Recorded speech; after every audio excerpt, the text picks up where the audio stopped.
സൂര്യവർദ്ധൻ പറഞ്ഞതുപോലെ കാഹളം കാത്തിരിക്കുകയായിരുന്നു. പലരുടെയും കണ്ണുകൾ നറാച്ചിയുടെ മേൽ പതിഞ്ഞു. ബോംബെ നഗരത്തെ ഒരു ലോലിപോപ്പ് പോലെ കൊടുക്കാമെന്ന് ആൻഡ്രൂസ് പറഞ്ഞപ്പോ റോക്കിക്ക് ആ സമുദ്രം പോലും വെറുമൊരു കിണറായി തോന്നി. സമുദ്രം ഇനി എവിടെയൊക്കെ ഉണ്ടെന്ന് അവൻ അന്വേഷിച്ചു പോയി. ഗരുഡനെ കണ്ടപ്പോൾ റോക്കിക്ക് മനസ്സിലായി, here is a man who comes from that powerful place.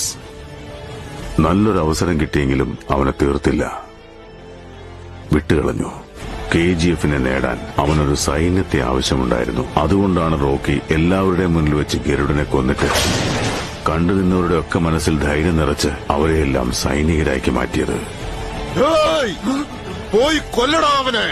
400 പേർ തോക്കും പിടിച്ച് വാനരത്തിന്റെ ആജ്ഞയനുസരിച്ച് കൊല്ലാൻ തയ്യാറായി നിൽക്കുമ്പോൾ 20,000 പേർ നെഞ്ചിൽ ധൈര്യം നിറച്ചുകൊണ്ട് റോക്കിക്ക് വേണ്ടി മരിക്കാൻ തയ്യാറായി. നിന്റെ പുറകിൽ 1000 പേരുണ്ടെന്നുള്ള ധൈര്യം നിനക്കുണ്ടെങ്കിൽ നിനക്ക് ഒരു യുദ്ധം ജയിക്കാനാവും.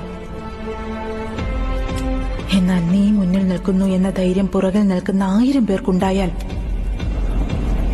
ഈ ലോകം നീ കീഴടക്കും.